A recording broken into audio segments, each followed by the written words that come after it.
Jeez.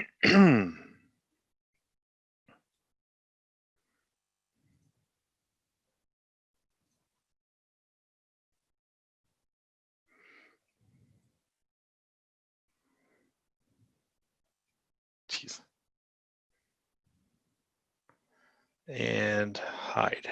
There we go.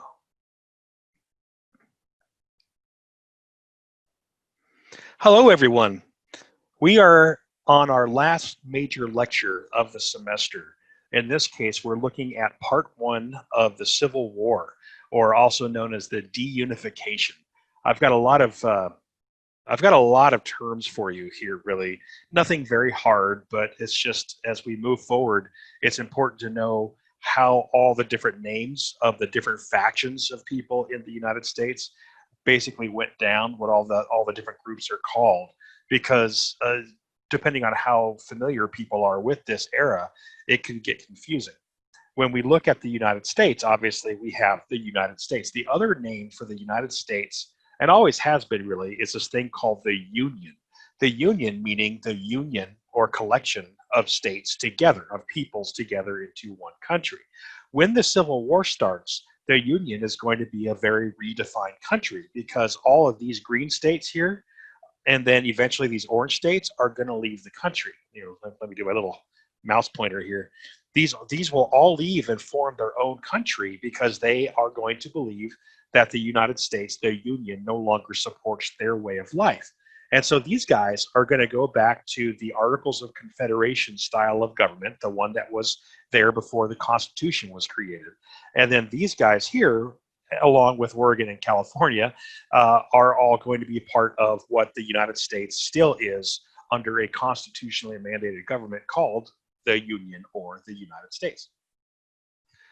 So we'll often hear terms like union, which are like the North, also another term for them because the federal states or the union states or the United States are all kind of these northern industrialized or farming states. And then down here, you've got the South, or you've got the Confederacy. That's the name of the country that they're going to form, the Confederate States of America. Or you could even call them the secessionists. They have left, and to secede means to leave. So the secessionists, the South, up here, the Union, the United States, or the guys that follow the federal government, the Federalists. Whatever works for you, just know that these names will get bandied out about a bit. You just want to have a basic idea of what's going on. In case you were wondering about this map right here, this cream colored area, these are just territories. And although people are in these regions that will fight in the war or support or even be neutral in the war, there are no states in this region yet because it's just this kind of western territory that has not yet been settled fully enough to form states. But there you go. I wanted to take a moment here to look at the different people involved. We've got, why is there going to be a civil war? Well, we talked about that already when we talked about the slavery issue. This area here, these folks along the southern border and into the deep south, it's not only that they want to have their slaves, but they want to have the federal government not be able to tell them whether or not they can or cannot have slaves or focus on a certain way of life that they have become used to and have been basically used to since the formation of the country. What I mean to say is that the Civil War is entirely about slavery. That's not the point. It's just the point is that it's about more than that too. What it is you've got, again, I'm going to repeat this group of people here that believe that the federal government should remain weak the way it was back during the Articles of Confederation days. And they don't want to see a United States that can actually mandate whether or not slavery or other forms of economy can or cannot happen. But as we get into the 1840s and then finally into the 1850s, and you've got Harriet Beecher Stowe's Uncle Tom's Cabin coming out and abolitionist movements being very successful, finally, as we get into the 1850s, when we get the Compromise of 1850 that brings California into the country, but also brought in bounty hunters seeking to find escaped slaves up in the north. And you've got rules against judges actually not hearing cases of extradition that where slave owners wanted to find escaped slaves and force them back to the plantations. It was a very partisan and difficult time. And that's highlighted, of course, by that discussion we had in the last lecture about John Brown's raid. When you have people that actually are willing to go into the interior of Virginia and try to start a slave rebellion, you already know that things have gotten very, very partisan and very aggressive. And so when we get to the election of 1860, which of course is held in November of 1859, you've got people running for office here. This is what the candidates of the various parties, what they're running for. You've got the Republican Party, which now will have Lincoln in it. Lincoln was actually not a Republican until about half a year before the election, when he was absorbed into the Republican Party. The Southern Democratic, under a guy named Breckinridge. So you can see the Southern Democrats are right here in this light green. You've got the Constitutional Union, which is just essentially a group of people that wanted to support a northern government that would be a redefining of the Constitution to not include any issues about slavery at all. These guys basically wanted to keep in the United States. They just wanted to make sure that there was nobody that was going to ever stop slavery. And then finally, you've got, here he is, Northern Democratic, a guy named Douglas. You notice he only carries his own state. He's from Missouri. But we talk about, and also these guys right here. I want to mention Douglas because his arguments were picked up by the Southern Democratic Party and used here too.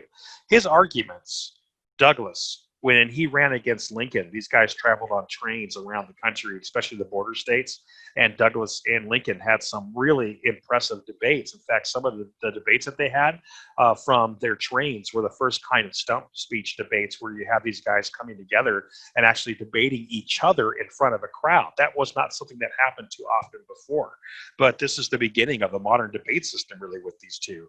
And Lincoln is going to be running on his party ticket of keeping the country together and federal power. And you've got this guy named Douglas who has realized that there are more Americans that are against slavery, meaning the population is up here in the industrialized cities, not in the rural South. All right. So there are more Americans who, by the time we get to 1859, are interested in ending slavery than there are Americans who are not. And so Douglas no longer is going to make the old arguments, the same arguments that we talked about with George Fitzhugh, reasons for why slavery is acceptable or necessary or moral, these modern day, from our perspective, maybe crazy arguments. Douglas doesn't make any of those arguments to try to argue for why slavery should continue, at least for a while. And I want to bring you to this, okay? So I'm going to minimize this and just show you. I think I had you read this in your last assignment for the slavery era, but I want you to see this and at least get some feedback from you from what you were doing. So when we look at the debate between Lincoln and Douglas, the first one here, if I could expand, this is the speech by Douglas to people in the free state of Illinois. Illinois is Lincoln's home state, okay? And Douglas gets a lot of support here. This is just the speech. The journalist actually went ahead and wrote in what the crowd was screaming, the no and nevers and no, right? And if we were in class, we'd actually do this live and have you guys be the audience and actually scream these things. But regardless of it, take a look at the arguments that this guy makes. And I'm just going to read this and you can follow along and I'll explain it as I go. Because this guy was really quite smart with sowing the discord that led towards the split between the North and the South. So Stephen Douglas, he says here, to the free state of Illinois, the people that are attending, I ask you, are you in favor of conferring upon the Negro, the African American, the rights and privileges of citizenship? And people scream no. I need to be real clear about something. Even those up in the North, largely, that believed in ending slavery, they did not necessarily believe in equal rights. Equal rights is a different argument from that of ending slavery. They are not the same thing. All because somebody might want to free slaves or end slavery doesn't mean that someone does also believe in making blacks and whites equal in America before the Civil War. So keep that in mind, all right? Even anti-slavery advocates were people of their own era and still were in a country that for centuries had believed in the white over the black race when it came to government and economic power. So just keep that in mind, okay? So he's in the free state of Illinois, and people support this statement, and that carries with the era of time. So I ask you, are you in favor of conferring upon the Negro the rights and privileges of citizenship? No.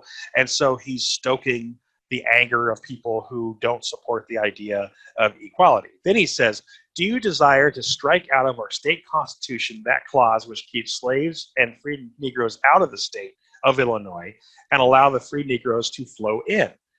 What is he talking about here? He's talking to people from Illinois. What is he talking about? Well, what he's saying is, I'm from Missouri. This is the subtext, all right? Douglas, he's from Missouri, which is right next to Illinois. I'm from Missouri. If Missouri ends slavery, where do you think the freed slaves are going to go? Do you think they're going to stay on their plantations, or are they now refugees? And guess where they're going to go? North, right into Illinois. What are they going to do in Illinois? They're going to do this, Douglas says. Cover your prairies with black settlements, right? They're refugees. Do you desire to turn this beautiful state into a free Negro colony? And the audience screams no, according to the journalist, in order that when Missouri abolishes slavery, she can send 100,000 emancipated, that means freed, slaves into Illinois to become citizens and voters on an equality with yourselves? Oh my gosh, guys. This is a brilliant argument because it is something that Americans have always had a hard time with. Whenever it comes to a refugee crisis, whenever it comes to dealing with the homeless, whenever it comes to how you handle people that before did not have rights or voting rights or were citizens, whenever Americans are presented with that, they usually back away as far as a mass goes. It's an unfortunate truth if you believe that people should all be kind of granted a certain amount of freedom and rights and support. If you're not quite a humanist and you're more into individualism, then you might believe that this was a big problem. And Douglas understood that, making the argument that slaves were not as smart as whites like people in the past did, making the argument that slavery was a right of people in the South or something, making the argument that cotton needed to be produce slavery, hence cheaply, I mean, hence slavery. Making those arguments were what people in the past did. That no longer works because of the angry partisanship, just people blatantly just wanting to end slavery up in the Northerners wanting to end slavery, but not able to quite get that passed in the Constitution and Congress, right? It's a very hot issue. And so here he is talking to people in the free state of Illinois, and the argument he makes is, what happens if you free the slaves? I'll tell you, they're all going to run into the North, and they're going to take your jobs, marry your daughters, and start voting. Do you want that to happen, right? They're going to change your society. This was the most brilliant argument an anti-slavery person could ever hear from a pro-slavery person. It was very smart because he tapped into that very American fierce kind of opposition, unfortunately, in my mind, towards helping those that need help, towards basically refugees. All right, that's what he's doing. And so Americans, when listening to this guy, they might be anti-slavery, but they have to realize too that they hadn't thought that far. What happens if you free slavery because you don't agree with slavery for some reason? Well, you've got 5 million people who are suddenly refugees, and America suddenly has a massive refugee crisis on its hands. And that's what Douglas is tapping into, and it totally works. All right, it's going to really get people behind his banner, even in the states along the border that were anti-slavery. Those are the states that are definitely worried about ending slavery, even if they don't really like slavery. So he goes on, of course, with his rhetoric. All right, just trying to get into the background of the arguments of the period. He goes on and kind of launches into his big speech here. And so, if you desire Negro citizenship, if you desire to allow them to come into the state and settle with the white man, if you desire them to vote on an equality with yourselves and to make them eligible to office, to serve on juries and judge your rights, then support Mr. Lincoln and the Black Republican Party. Note that Lincoln was not calling the Republican Party the Black Republican Party. That was not the name, never has been, probably never will be, of the Republican Party. It's just that's what Douglas is using because it's good smear tactics, right? That's what he's doing. He's aligning the Republican Party with the idea that the Republicans are all about abolishing slavery and sending escaped slaves, or sorry, freed slaves into the North to take your jobs and stuff, right? That's what he's doing. It's a campaign speech, and so propaganda, right, works really well by putting Lincoln together with this and creating even more fear and hatred amongst the South towards a guy named Lincoln, who was just a lawyer from Illinois. The deal is, guys, is that Lincoln never said he was going to end slavery when he was running for office. And in fact, Lincoln never said that he believed in equality. And I'll show you his speech in a minute. But Lincoln is constrained by the Constitution, and unless Congress voted for it, there would be no way to end slavery because slaves are property. And remember that John Lockean phrase that got into the Declaration of Independence and is really the basis of our entire legal system: life, liberty, and property. Those are the things that the United States is based off of when it comes to the the purpose of the government, to protect those three things: life, liberty, and property. Well, slaves were property. So the president couldn't just get rid of property. He couldn't do it. And if the president tried, then you would actually invoke that other clause that's in the Declaration of Independence, that if your government became tyrannical to these ends, you should rebel against it. And that's going to be the basis of the Civil War in many people's minds, of the South leaving because they believed, based on rhetoric like this, that Lincoln was going to try to end slavery through some kind of executive action, which he could not do. There was no way. His own party, the Republican Party, would have kicked him out of office just for that alone, would have impeached him, I am convinced. Because if a president became so tyrannical that he was able to free 5 million slaves, each worth between $40,000 to $60,000 each in modern money, think about what that means as far as money goes and property. If a single president could do that, imagine what else that president can do. He'd be like a dictator. So the entire country would probably rise up against him. So Lincoln was never saying, I'm going to free slaves and make them equal. But Douglas just has to tell people that Lincoln wants to do that, and people believe it, all right? That's just the way politics is. You see it today all the time, I'm sure. So it goes on, and Douglas makes this case. I am opposed to Negro citizenship in any and every form. I believe this government was made on the white basis. I believe it was made by white men for the benefit of white men and their posterity forever, and so on and so forth, right? Now, let's look at Lincoln, who has to get on the stage after this and oppose what Douglas just said. How does Lincoln get into the argument? Let me get to his speech. Okay, you read this already, but I'm hoping that this sort of clears up some of the angst between the two sides. So Lincoln is running as a Republican candidate, right? He says, this zeal, I'll start here, this zeal, this excitement for the spread of slavery, I cannot but hate. I hate it because of the monstrous injustice of slavery itself. I hate it because it deprives our Republican, what he means by that is democratic, example of its just influence in the world, and enables the enemies of free institutions with plausibility to taunt us as hypocrites, right? This is Lincoln saying that I hate slavery, and it's because I believe that slavery is bad. Here's his injustice part. And then he says, I hate it because it makes us look like hypocrites. You know, where we say all men are created equal and then we have 5 million slaves, right? So those are Lincoln's only arguments about slavery, right? And then he goes on and says, it causes the real friends of freedom to doubt our sincerity as a leader, because we are people who say we believe in rights, but we don't give it to 5 million people. And especially because it forces so many really good men amongst ourselves into an open war with the very fundamental principles of civil liberty, because we deny that liberty to so many, and criticizes the Declaration of Independence, right? And so he goes on and on and on, right? Now, let's get to this part here. This is probably the important part when it comes to his response to Douglas, who he's running against, right?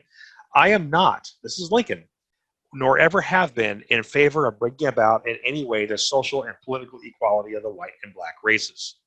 So he's trying to calm people down and say, look, I'm not actually trying to end slavery, although I hate slavery, and I'm not trying to suddenly force the entire country to some kind of equal race kind of deal. All right. I am not, nor ever have been in favor of this.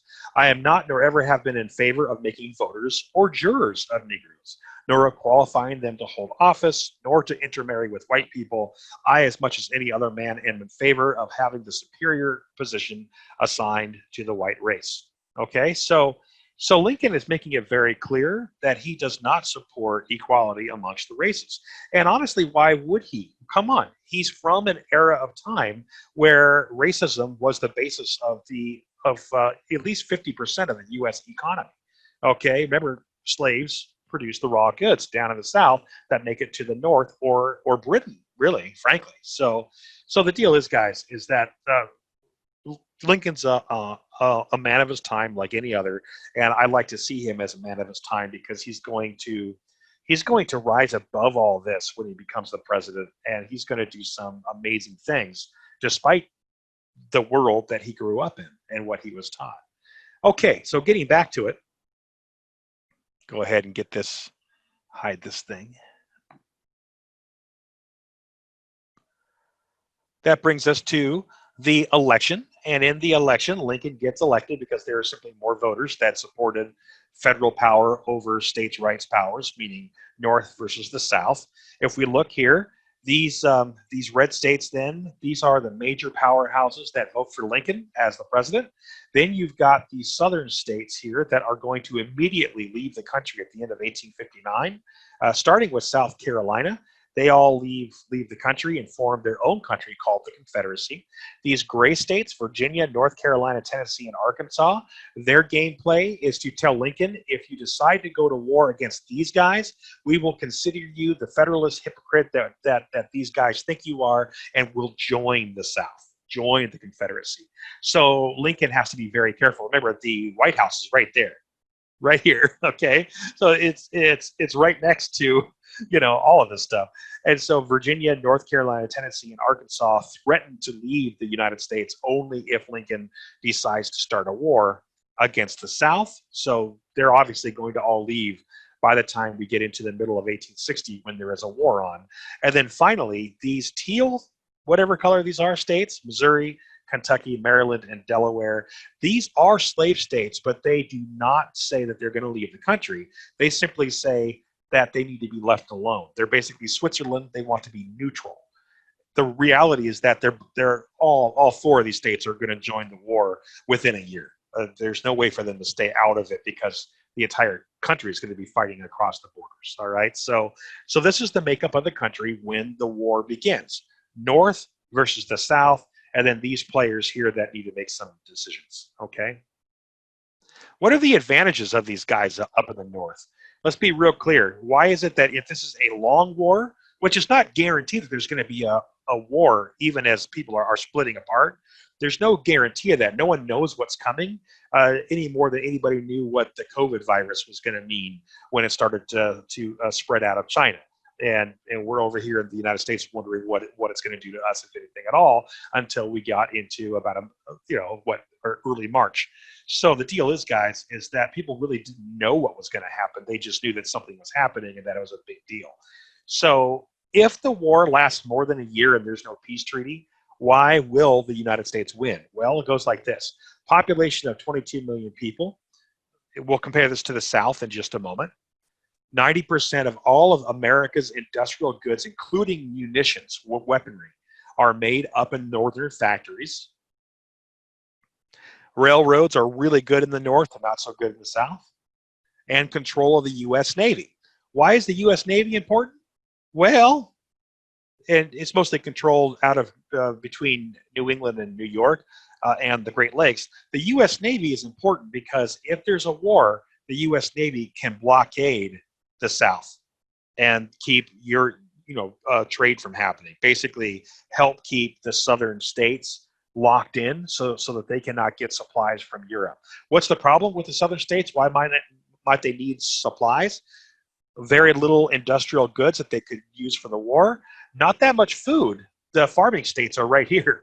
And the other problem is that, well, these guys don't have weapons. They don't have enough. They have enough to start the war, but not to finish it. So they're going to have to get supplies from somewhere else, like France, for instance, or Britain. So having control of the Navy is a big deal for the United States. And then finally, we have this real problem. Why is the war going to last a lot longer despite the powerhouse that the northern states are? The reason is this: most capable military leaders happen to be Southerners. There's something about the very rural economy of the South that led a lot of people to seek employment in the Army. And so a lot of your military leaders are Southerners. And in fact, a lot of the training colleges for the military were in the South, and some of them still are, for instance, West Point. And so the deal is, guys, is that the best soldiers are coming out of here, whereas the best industrial goods and money are coming out of here. So you're going to put together people that are resource poor but are talent rich versus people that are talent poor and resource rich, and we'll see what happens. Okay. Brings us to the advantages and disadvantages of the South. Great generals. Robert E. Lee, one of the best of his time. Thomas Jackson, one of the best of his time too. Defending is always easier than attacking, and the South just has to defend. That's their whole goal. They're basically going to refight the Revolutionary War is what they're going to do. Right here, disadvantages. 9 million people live in the southern states, in the Confederate States of America, that new country, versus the 22 million that live in the north. Okay, that's a big difference. And 3.5 million of those 9 million are slaves, which means they're not going to be fighting in the battle, nor are they paying taxes to support the military. And then finally, we have this.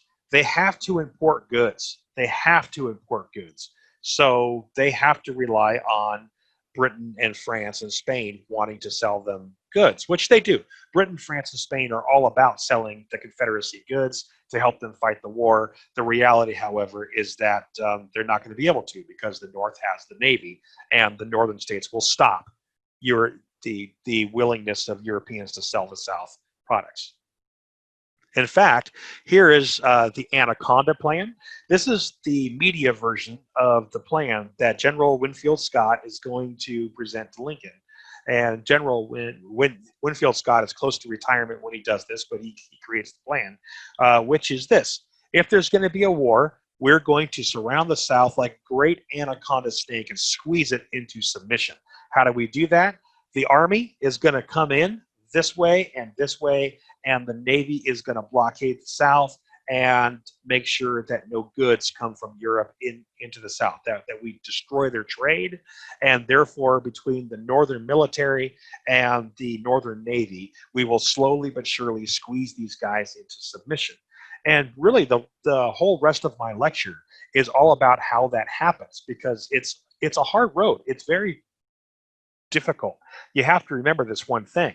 The northern states had a hard time realizing that they were really going into an all-out war, so it took them a while to all support it. And the other problem was that the best military leaders were not coming from the north, they were coming from the south. So it's going to take about 2 years before the good natural leaders in the U.S. Army actually emerge from the ranks and start getting positions of power through merit. And so the deal is that the South is going to hold its own for much longer than anybody actually understood, because of their wish to fight, their motivation, I mean to say, and also the fact that they just had good leadership. Eventually, though, the South can't win because it runs out of supplies. It's squeezed to death by the Anaconda Plan. So we'll talk about all this as we go. All right, Confederate strategy. Defend and delay, that's what they're going to do. They need support from Europe. They're going to try to get it. They're not going to, only because the Northern Navy stops them. Try to attack Richmond, which is not going to happen. The first commander-in-chief of the U.S. Army, a guy named McClellan, was always too scared to do it. He would never go to the Confederate capital of Richmond and attack it while he could. and sought a decisive battle. Basically, the South is looking to find one really big battle that they could just really beat the United States Army's butts at, and therefore prove to the taxpayers that trying to fight was not going to get them anything at all. That was the idea. All right, presidents. There's Lincoln. If you've never seen him before. There's Jefferson Davis, who's the president of the South. Okay. We go to here. Here's Robert E. Lee, the commander of the Confederate troops. He is loved by his men. He's still loved in the South as a major hero. And he was a U.S. Army colonel before he was a Southern general. It's just that, in fact, I should mention that President Lincoln, this guy, actually chose him to lead the U.S. Army into the South. And Robert E. Lee is going to leave the U.S. Army the very same day, and he's going to join the Confederate Army and begin preparing for what will become the Civil War. So this is going to be the guy that actually does lead the U.S. Army for the first 2.5 years, George B. McClellan. And here he is putting his hands in his coat here like Napoleon. In fact, he was nicknamed the Little Napoleon. It's a funny thing. This guy makes a great military commander, whereas this guy would have made a great president. I think it's just, and in fact, he's running for the job of commander-in-chief of the U.S. Army because he hopes to become the president one day, and so this is just one way for him to get recognition and notice. So maybe after Lincoln's terms are done, he can become the next president. He's a great politician, and so Congress, once they find out that this guy is going to leave the country and join the South, Congress is going to promote him into the commander of the Army. It's just that this guy is not a great choice because he's very cautious, and he was actually, let me put it this way.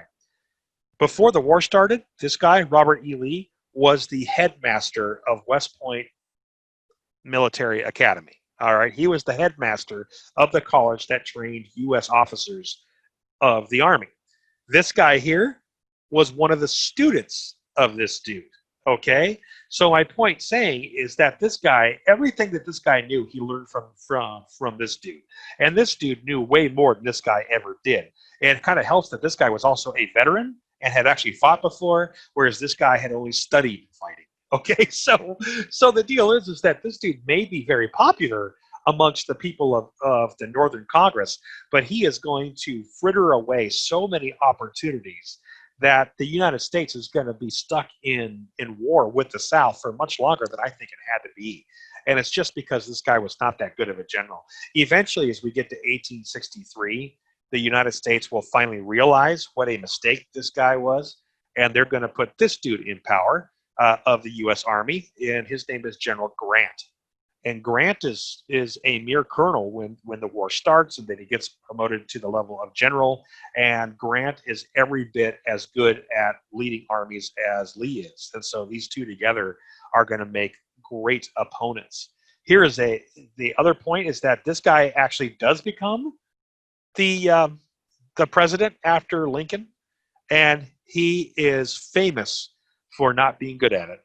So many controversies happened during his one term as a president. Just a lot of problems happened there. That's something to study later. But just know that this guy, great military commander, bad president, bad military commander, turned out to be, probably would have been a good president if his reputation had not been ruined in the Civil War because he was so bad at leading armies. Okay, let's move forward. What are some things that are used in the Civil War that are not used in any war before? Well, railroads. Americans had extensive railroads across the North connecting the farming states to the cities. And so the railroads are going to be a huge part of moving U.S. troops around. These guys here are in a telegraph hut. Telegraph lines follow the U.S. armies around, and the first time in history, a president, a leader of a country can be in his governing offices back in the White House in this case, and generals can order their communications team to contact the president and talk with the president directly. That's never happened before. Obviously, we're at a transitionary period. Although both armies started with single shot rifles, kind of the kind that you load like in the old days where you have a ramrod and you push these powder and a ball down the muzzle of the rifles. The difference is that we have the beginning of Colt and Remington and Winchester, and they're all just starting to produce very expensive, but as the war goes on, much cheaper, 6-shot or more weapons that officers will probably get as the war starts, and then over time, more and more Northerners get their hands on these things, and these are going to become the guns, of course, of the American West that really gets going after the Civil War. And this is going to change the nature of the war as more of these guns come into the hands of the wealthier North. Of course, the Winchester, right? Even cannons have upgrades. The South has the old style cannons that they were using since the the Mexican American War. The North has a whole new type of cannon here, the kind that you can open up a rear door here, a breech, and shove in a already prepared cartridge and close it and fire it fast and accurate. These are rifle barrels that shoot a very straight shot, whereas the South is using old style smoothbore cannons. That's a big difference. In the North, of course, it's going to produce lots and lots of these, right?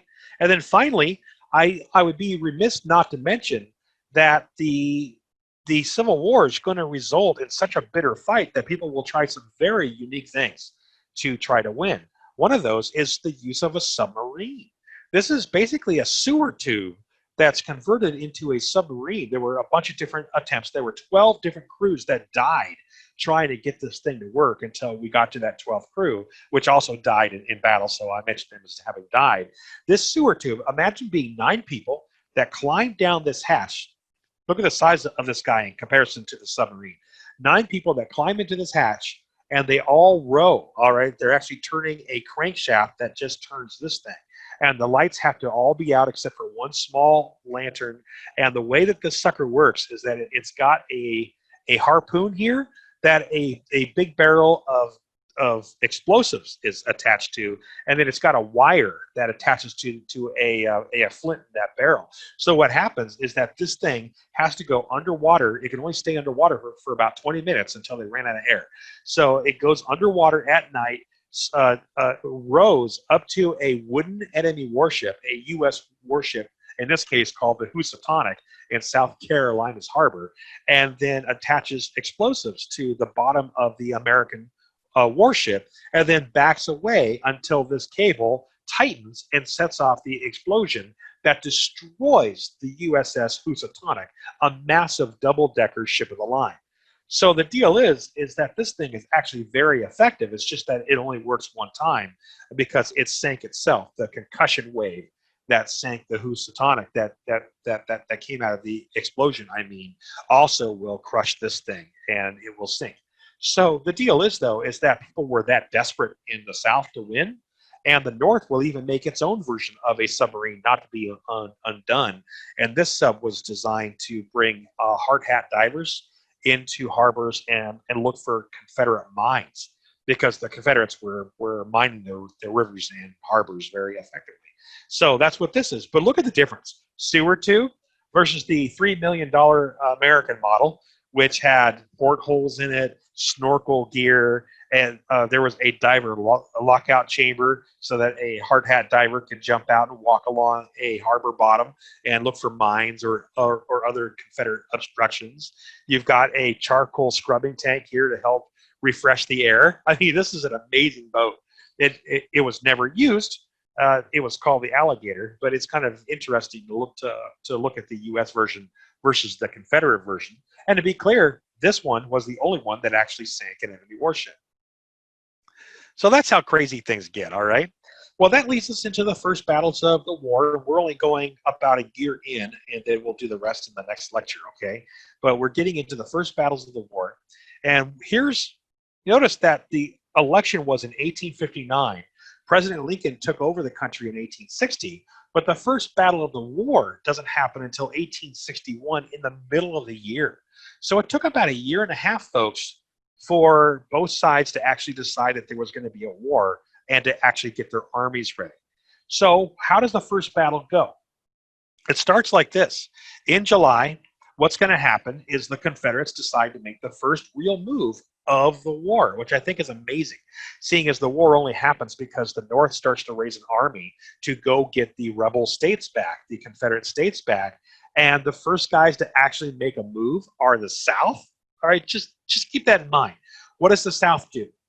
Confederate armies, two of them, are going to move to a railroad in Manassas, Virginia.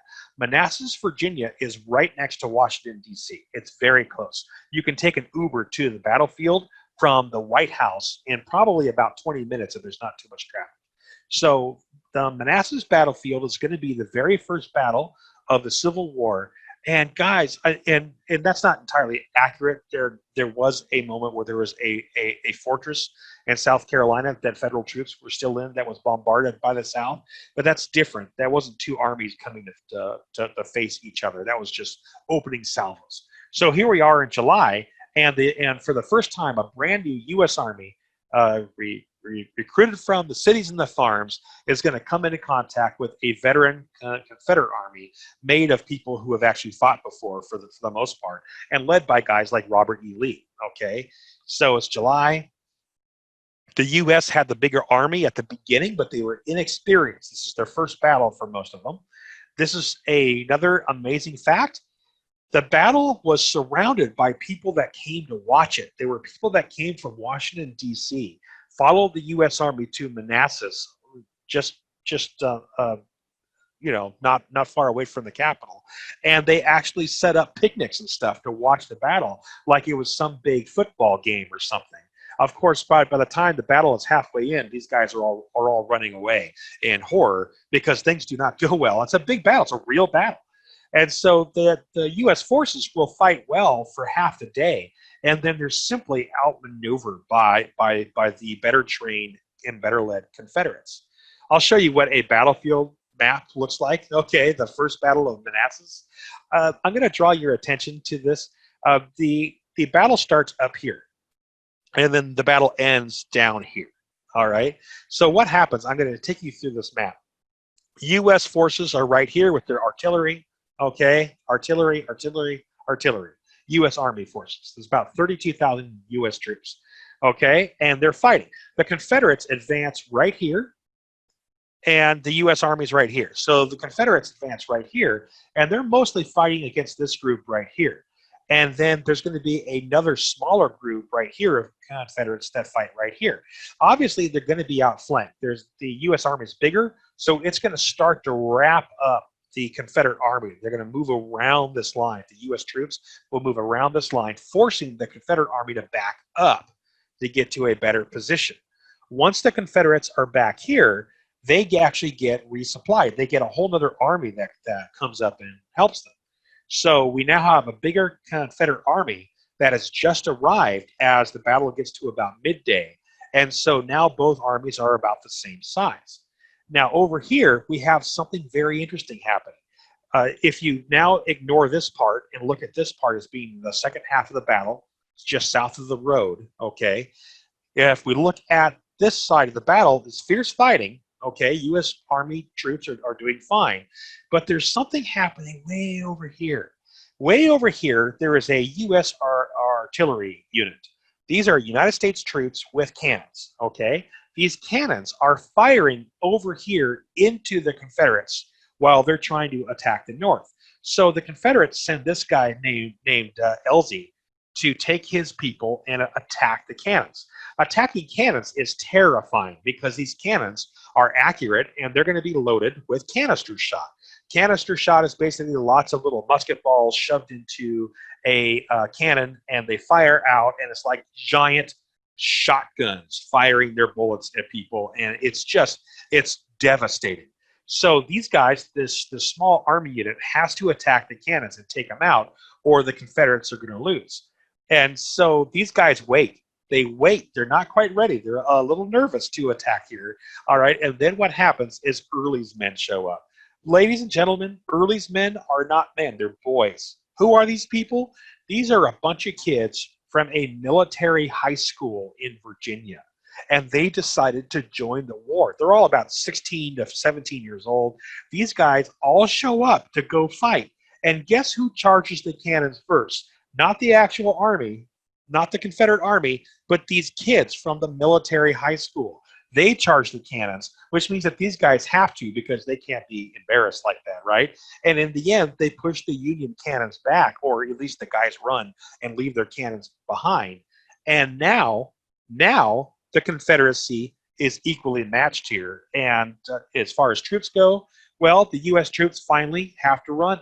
They have to retire because they're simply outmatched by the ferocity and leadership of the Confederate troops. And so these guys run away all the way back to Washington, D.C., and the Confederates, you guys, wins the first battle of the Civil War. What that does is it makes the commander-in-chief, this guy here, Robert B. McClellan, huge embarrassment to him. Huge embarrassment.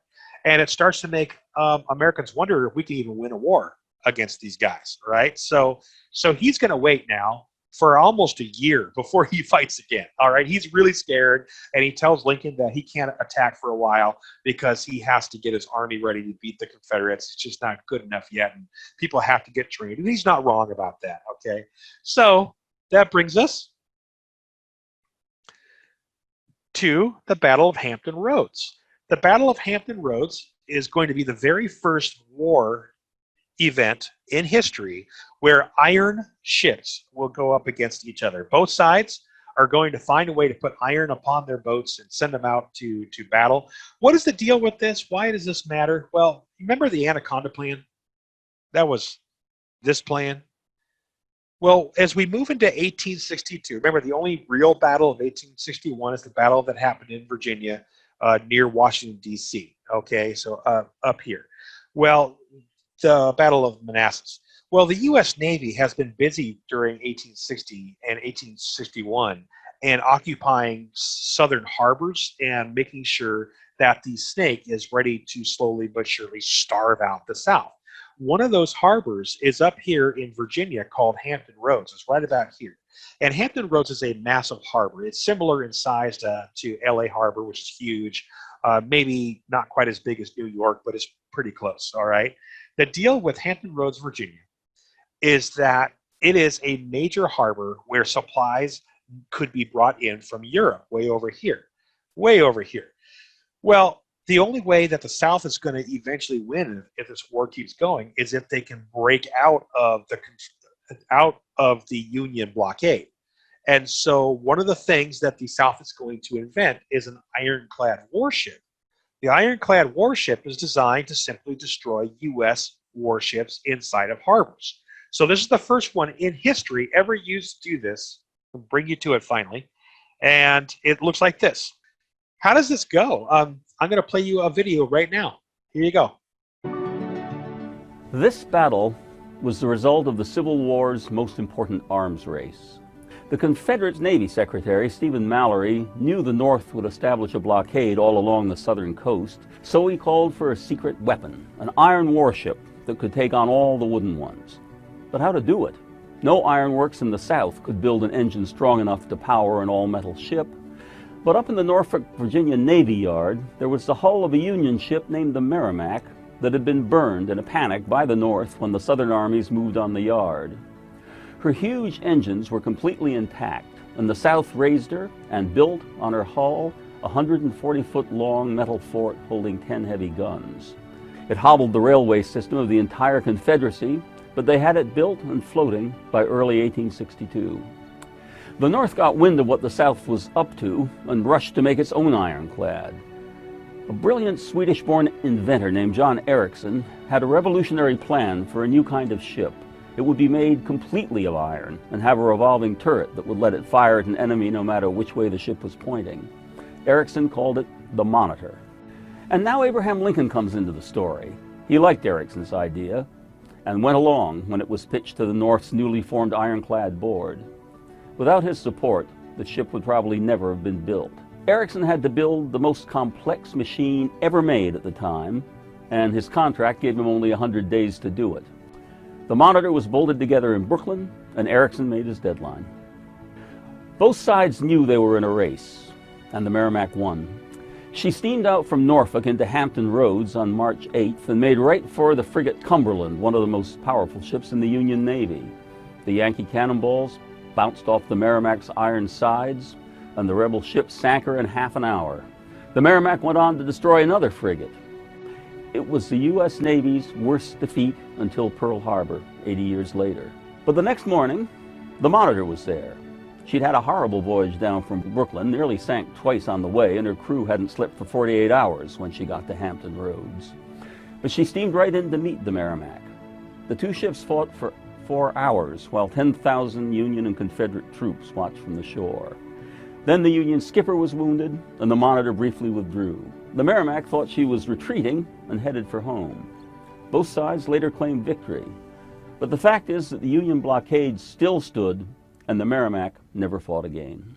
The battle helped save the Union.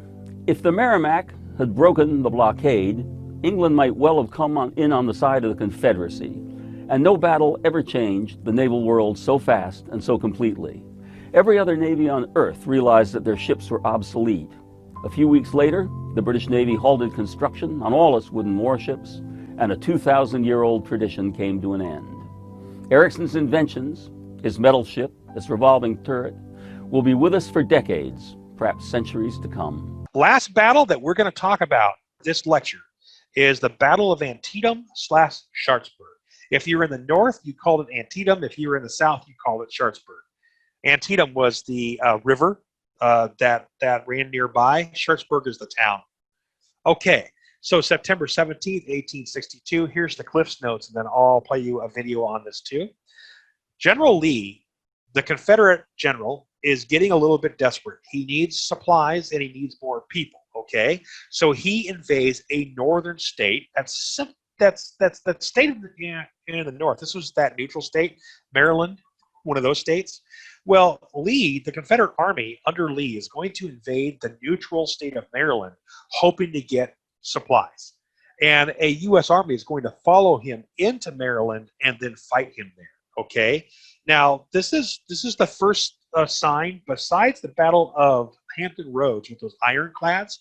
This is the first sign that the South is starting to feel the pain from the Anaconda Plan, from those blockades, keeping European goods out of the South. Okay, the Southern Army is so desperate that it actually sends Lee with his force into the North to try to scavenge for supplies. So the United States is not going to fight the battle well. It's just that the United States has double the men. It has so many more men than Lee has, that the United States is going to actually win this one. Okay, this is the first major battle on land that the United States wins the entire war. Remember, the first land battle was in July of 1861. We're now in September 17th, 1862, and the Battle of Antietam/Sharpsburg is the first land battle where the United States Army and the Confederate Army fight, and the U.S. Army actually wins. In June of 1862, new commander of the Army of Northern Virginia, Robert E. Lee, whipped, demoralized, and pushed away from Richmond, the Union host under George McClellan. After that, Lee moves northward. He wins at Cedar Mountain, wins at Second Manassas, and then decides to invade the north, pushes into Maryland, crosses the Potomac River, hoping maybe to get people to flock to his cause. His army will swell inside Maryland. While the Union host, now under George McClellan, will pursue after Robert E. Lee, the Union gets a lucky stroke. While in Frederick, Maryland, about 20 miles away from here, the Union finds an order, a lost order Order 191, which detailed that Robert E. Lee's army was split up into several pieces. So little respect did he have for the audacity of his opponent, George McClellan. Armed with information about Robert E. Lee's plan, George McClellan moves with uncharacteristic speed, pushing westward against the passes at South Mountain and Crampton's Gap, Fox's Gap, Turner's Gap will all fall to the Union late on September 14th, 1862. Robert E. Lee doesn't know what's happening, but he knows he needs to concentrate his army, and he's bringing the various elements together, and eventually they're going to concentrate outside of Sharpsburg, Maryland, where we stand along the banks of Antietam Creek. In coming to the Battle of Antietam, or the Battle of Sharpsburg, depending on which side you're on, the Union Army has about 80,000 soldiers and the Confederates only have about 40,000 soldiers. Lee is at a numerical disadvantage. He's got a big swollen river to his back, the Potomac River, but yet he stands his ground. The Battle of Antietam, all fought on one calendar day, will devolve into 4 phases. They're going to fight behind me in the cornfield, in the environs around there. Later in the morning, they're going to fight around the West Woods off to my right. Later that morning and into the early afternoon, they're going to fight for a sunken road, now known as the Bloody Lane, and overlapping with that and into the afternoon, they're going to fight at and around the Burnside Bridge. After capturing the Burnside Bridge, the Union pushed on. They are about to cut off the only route of retreat for Robert E. Lee's army. It is all but certain disaster for the Confederates. They're starting to fall back en masse. Just as the Union began to advance, however, with raw recruits on their far left flank, on that flank arrives A.P. Hill's Light Division, just arriving from Harper's Ferry, just when and just where they were needed. They hit the Union flank with a fury. The Union flank will crumble. That will force the rest of the Ninth Corps back, and ultimately the Union movement just stalls. The Battle of Antietam ends there. It is the bloodiest single day in all of American history. 23,000 soldiers killed, wounded, captured, or missing. The next day, both sides were so worn out that there was no fighting on the 18th. But the Union does pursue. They pursue the Confederates as they're trying to get back into Virginia. Now West Virginia, there's a fight at the Battle of Shepherdstown, but the Southern invasion is done. They have been repelled, and this is enough for Abraham Lincoln to take the bold stroke of issuing his preliminary Emancipation Proclamation, which will suddenly change the war. Starting on January 1st, 1863, the war will no longer be just about saving and preserving the Union, but rather about freeing the slaves. The Battle of Antietam also, with that move, kept European powers out. It is therefore one of the most important days in American history. And there you go, right? The Battle of Antietam and Sharpsburg. The video mentioned this, but I need to be real clear about this. This is going to be what ends our lecture today. The Battle of Antietam and Sharpsburg is something that Lincoln's been looking for. And what he's been looking for is an opportunity to really freak the South out, to try to get Southern states to surrender. Now, Lincoln needs to present an ultimatum to the South in a way that the South will take seriously to try to end this war quicker, okay? What it is this. Lincoln is going to issue this thing called the Emancipation Proclamation.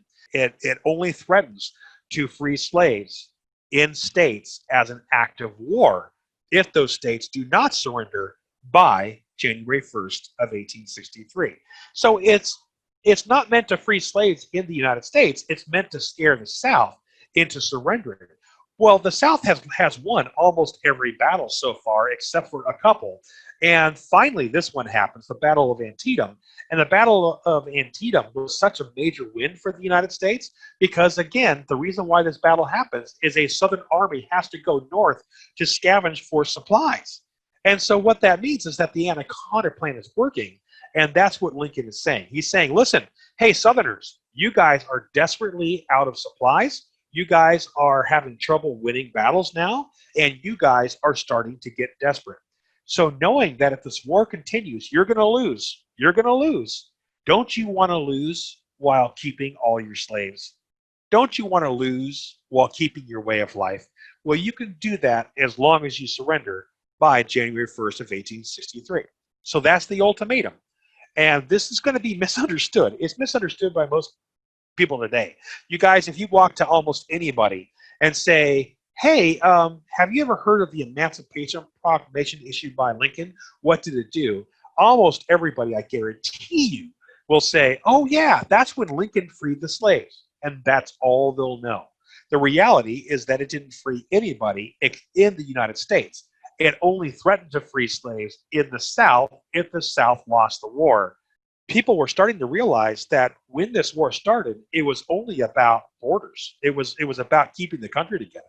But when Lincoln issues the Emancipation Proclamation, a bunch of Americans realize that this war could be about freeing slaves in at least the South, that they could free slaves there.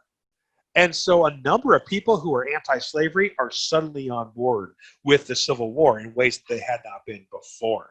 One of the other things that the Emancipation Proclamation does is it actually allows African Americans to join the U.S. Army. That's huge. That's a big deal. Imagine living in a southern state and you're on your plantation and suddenly an army of African American U.S. soldiers shows up, all with guns and trained to kill you. Just imagine the horror that people in the South felt when that happened. That's it for this. We'll to 1863 and 4 and 5 with lecture part 2. Thank you, guys. We'll see you next week.